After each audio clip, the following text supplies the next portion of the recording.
Hey guys, Loja9 Gaming here, and welcome to FIFA 17 Career Mode episode number 11 here with QPR. And this is my first post-com episode. As you can see here, we are second in the table still, which is great. I think that's probably the best we've been all season, I think. I definitely don't think we've been first place, but as we skip ahead here into our match against Derby County at home at Loftus Road, we do make a couple changes, of course. Sandro is still injured, but we're going to get into this game against Derby County at home. And if you guys are wondering why I'm doing a form game special, as the title says, it's because next episode is going to be the start of the transfer window. And I said before that I'm going to do the transfer windows as live comms. I don't know why it's showing Norwich there when it's Brighton versus QPR first versus second. But I am going to be doing the two transfer window episodes in the next two episodes. So 12 and 13 will be two transfer window episodes. And this episode is going to be 4 games. And the next two are going to be 2 games each. If that makes any sense at all. But anyway, let's get into this game against Derby. Of course, Russell is a player to watch out for. Derby are a tough side to come up against. They're in the top 6, I believe, at the moment. The Derby team there, Wilson, Blackman, Russell, the top 3. And the referee for this match is Darren Bond. But the first chance comes here in the 16th minute as Corker intercepts a pass from Hansen. Gets it to El Kayati, who finds Martin Odegaard, who passes it straight to Anya, but Anya makes a bad touch and it goes straight to Jamie Mackie, who takes a shot with his left foot, and Scott Carson makes a good save there, and El Kayati with a horrible cross there.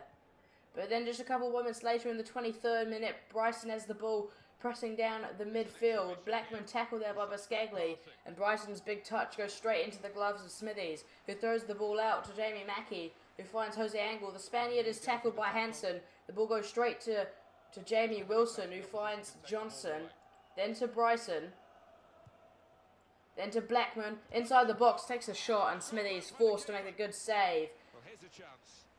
And from the corner kick now, you see this again, this shot was a good one, forced to save out of Smithies. Didn't have to move, just dropped down to one knee, and a good save for the Queen's Park Rangers goalkeeper. But then Bryson takes the corner kick, which eventually results in nothing. And in the 31st minute here, Blackman gets the ball and holds up the play. Gets the advantage after Cooker pressed him a bit too much. Wilson, with a good touch there, gets past Robinson, and a good shot there. But it could have been in the top left corner if he would have just had a bit more accuracy on there. Smithies had no chance, and I don't know how he didn't score there. But then in the 42nd minute here, another chance happens as Poulter gets the ball from Dominguez after Carson clears it. And now Odegaard on the ball on the right wing, cuts inside, finds Jose Angel with the fake shot, takes the shot! And Shackle with the deflection, and it goes out for a goal kick. You see here, Jose Angel almost... Oh no, it didn't deflect off Shackle.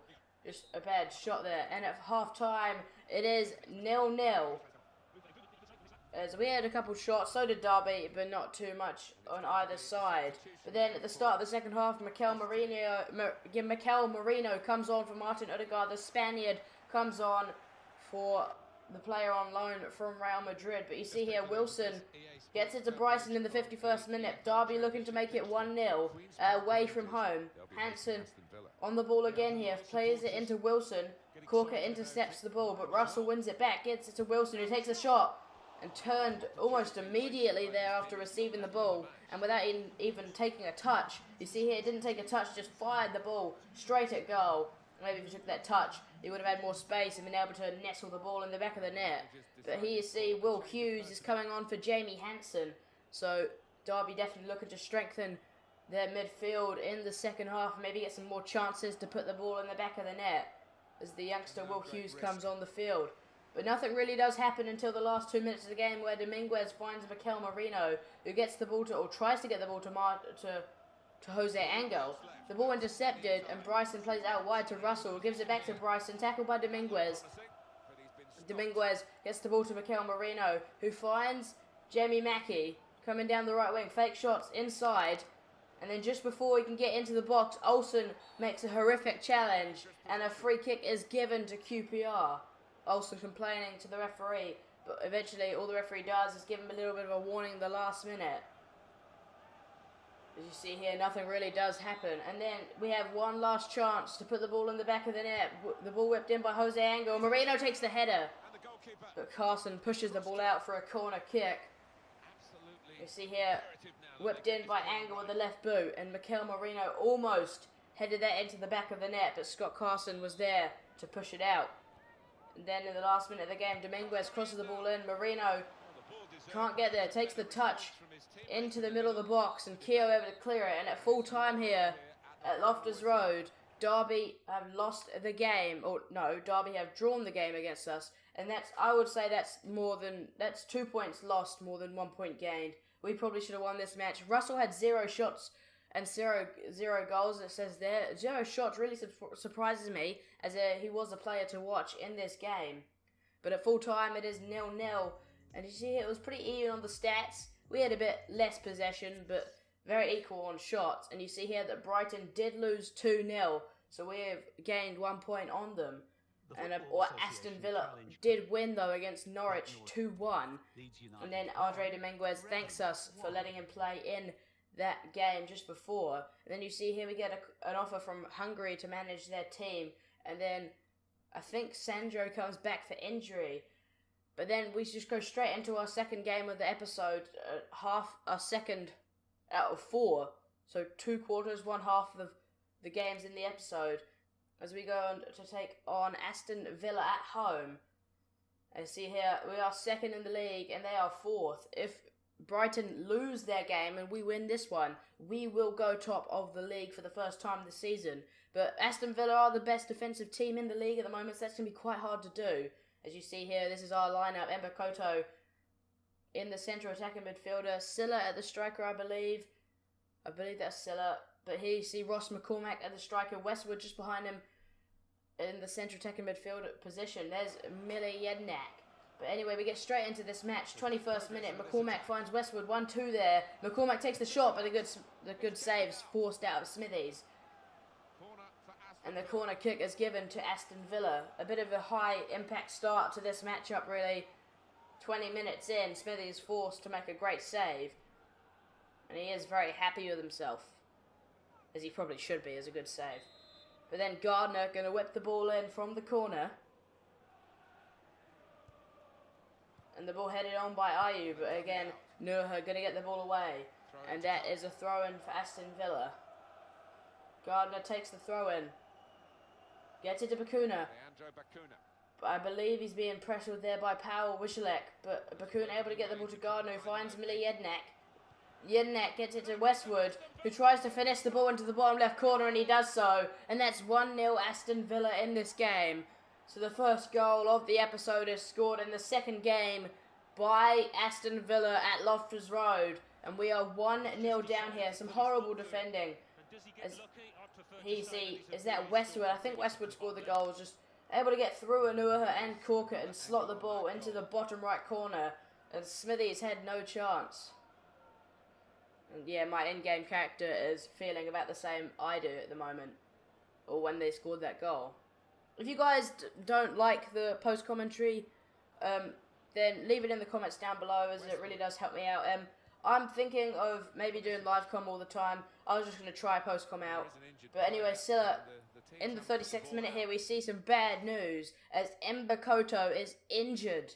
So after Poulter's come back, after Sandro's come back, 2 huge injuries, we see that Ember Koto is injured. So that's another terrible injury for the season. But Jose Angel does come on to replace him, as we put Luongo in the central attacking midfielder position. But you see here in the 39th minute, Callas chests the ball down from the header from Corker from the corner kick. But he can't do anything with it. And at half-time, it is 1-0 to Aston Villa. And we can't really seem to get anything going in this match, as Westwood finds Adoma here. Adoma gets through, or is muddled in between 3 defenders, but fires a shot anyway. And with half an hour to go, that looked like it would be 2-0. But again, Smithies with a good save palms the ball away from the goal. And it is still 1-0 Aston Villa. The Smithies really does save our ass there, I reckon. And now Gardner going to cross the ball in here from the corner. And he finds, Anuha heads the ball away. And now Mavi Tackle there by Christian Pulisic, and the American sends the ball out for another corner.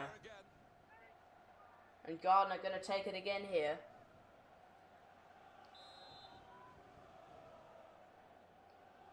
Gardner does whip the ball in, and Jose Angel heads it out for a throw-in. But Gardner able to recover the ball. Gets it into Westwood. Back out to Gardner. Whips the ball in, and Smithy's able to punch it away. And now nothing really happens again until like the last couple minutes of the game, where Millie Ednak finds Amavi, who finds Ruben Garcia. It gets tackled by Anuha there. Passes it to Alan Smithies. I think it's Alan. I don't know. Passes the ball out, but it goes straight to Carlitos, who finds Ashley Westwood. And a good save there by Smithies again, saving our arse. Making sure we don't go down any more goals. And maybe we still have a chance to get back in this game. After Smithies makes a good save. But a corner kick here now is Gardner going to whip the ball in again. And Gested's touch leads to nothing, as that is full time here at Loftus Road. And we lose our first game in about 5, I believe. I can't really remember how many games it's been since we last lost. It has, let me just check that. It has been 1, 2, 3, 4, 5, 6. 6 games since our match against Crystal Palace when we last lost. And that was in the EFL Cup. I could go back even further until we last lost in the Championship, which was, I believe it was a 4-1 loss against Birmingham. So that was the last time we did lose a game. But then we do some training here. And then we advance into our next game of the episode. Oh, before that we see that Sandro and Jamie Mackie, we have a risk of losing those 2 players. So we offer some contracts to some of the younger players, Sandro and Jamie Mackie of course. But then we see that another player is injured, which is Yanni Makoto, who's injured for 4 weeks, which is bad news. But then straight up after that, we have some I think I can say terrible correctly here. Some absolutely awful youth scouts, except for about 2, which we signed. But then we see that everybody has declined our contract offer. We do some more training, and we see here that Renaud gets an A, and Callas, Biscaglia, and Dominguez all get Bs. But then we get a message from the QPR board saying we're not on track, which is quite annoying because we are 3rd in the league at this moment. So then I go and look at the thing, and the financial thing's a bit weird. So guys, I have decided that in the next episode I will be quitting the loan for Martin Ødegaard as we come into our game against Brighton here away from home. Martin Ødegaard will be cancelled, and hopefully we can sell Sandro as well, not for free. Hopefully he sells for actual money. And if we can do that, then we hopefully have enough money to buy someone else to replace them two. But if not, then we at least will have the wages thing done, and then maybe we can bring someone else in as well. But then we see, yeah, we are 3rd in the league, and we're going up against Brighton, who are 1st in the league. So if we can win this game, that'll be a great thing, really. We could press on in the Championship at first if Aston Villa don't win their game. I didn't quite catch who they were facing, but all we need to do is win this game, and I have high hopes for us in this season. As you see here, this is the Brighton side. Hemed and Mora, the 2 strikers. And here's our side. Christian Pulisic, Wishalek, and Silla, all the top 3. Marino, Angel, Luongo, the mid 3. And it's pretty much similar as always, back 4. But then here in the 25th minute, we have a corner kick.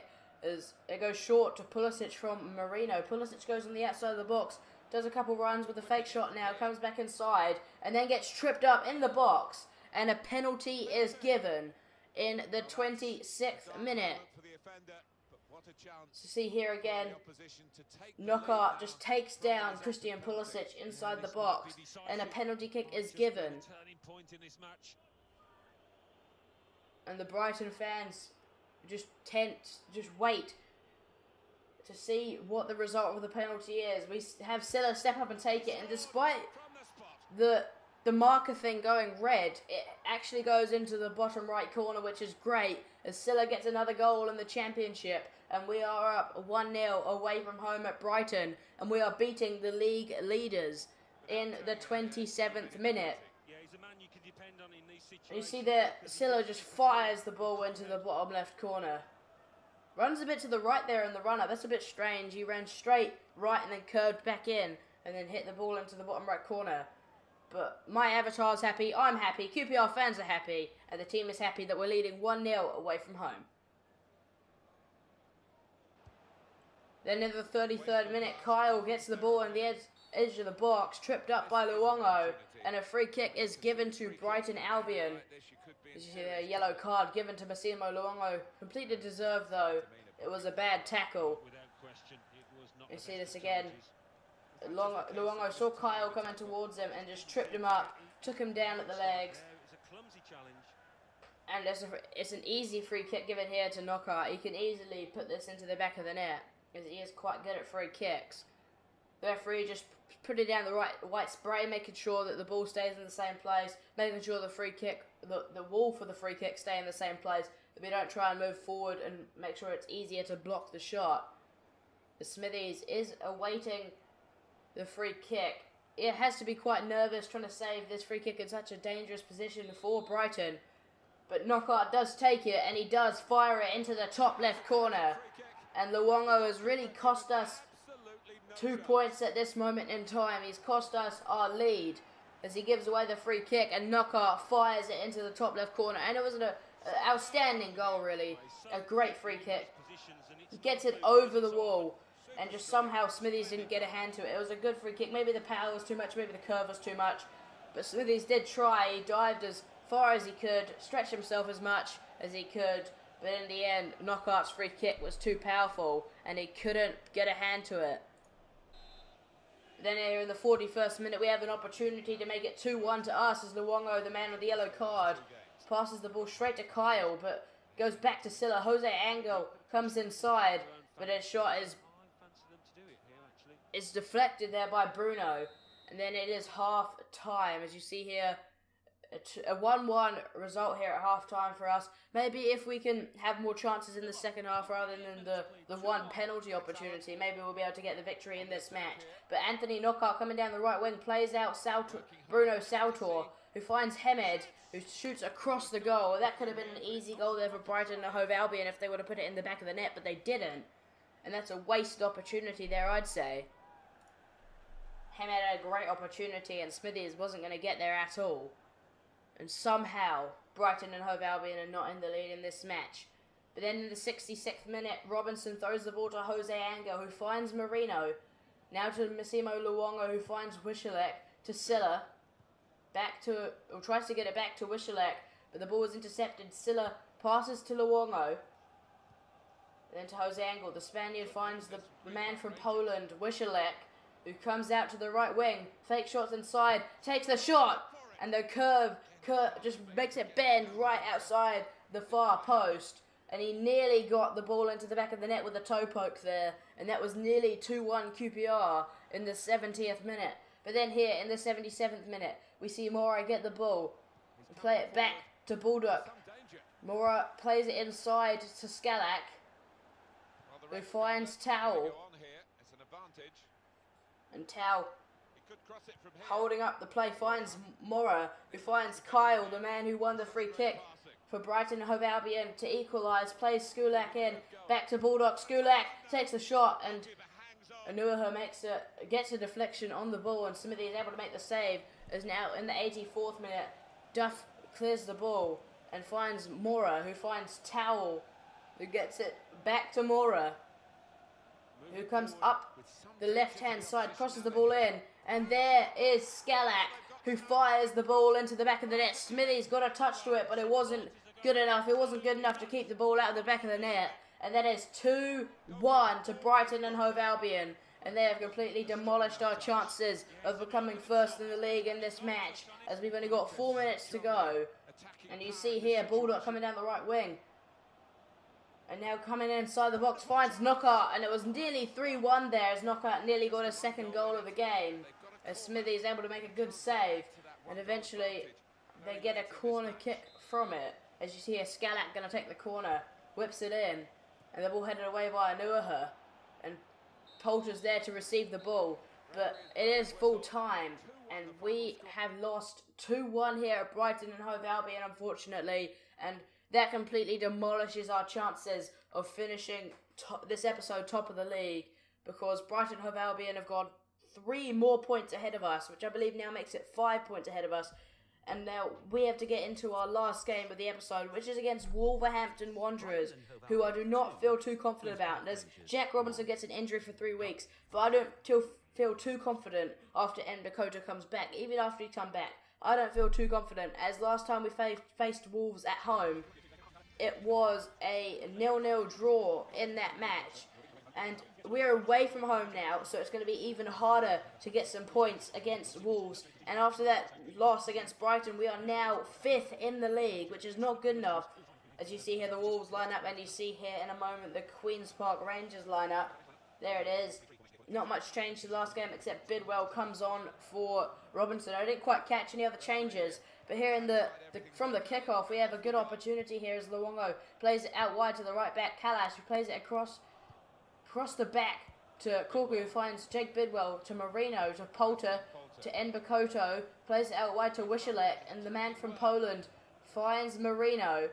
The Spaniard running down the left side, really, takes a shot. Akeme pushes it out, but the parry goes straight to Nbakoto, and he puts the ball in the back of the net, and that's our first goal that has not been from a penalty this episode. We've only scored 2 goals, and one of those was a penalty. Nbakoto fires the ball into the back of the net, and that is 1-0 in the first couple of minutes here against Wolverhampton Wanderers, away from home.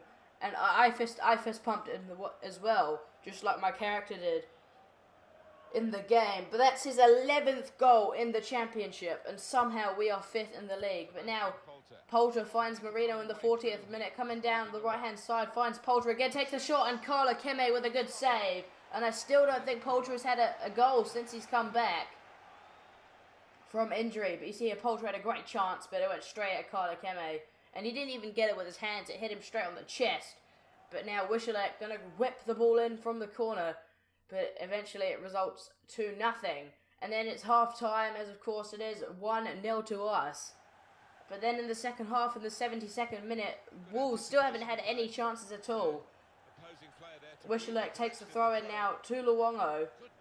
And a great through ball from the Australian, finds Wishelek, who passes it across the box to Pulisic, and the American puts the ball in the back of the net for 2-0 in the 73rd minute. And that is about 17 minutes left for Wolves to get 3 goals to win this game, or just 2 goals if they want to tie it and get the 1 point. But that is a great win for us if we can keep it this way. And we haven't won at all this episode, so to score 2 goals in 1 game makes me very confident that we will win this game. It's only 4 points in 4 games though, which is not good enough. That's like tying all of them. But Barth there with a tackle. Marino gets the ball from the loose touch. Polter gets past Williamson and is coming through on goal. Takes the shot, but it goes straight at Carl Akeme again. And at full time, it is 2-0 QPR as we have defeated Wolverhampton Wanderers for our first victory of the episode. And it was not a good episode really for me. I didn't play too well at all. We got dominated on possession, but Wolves didn't have too many shots on target as we get into our last training session of the episode.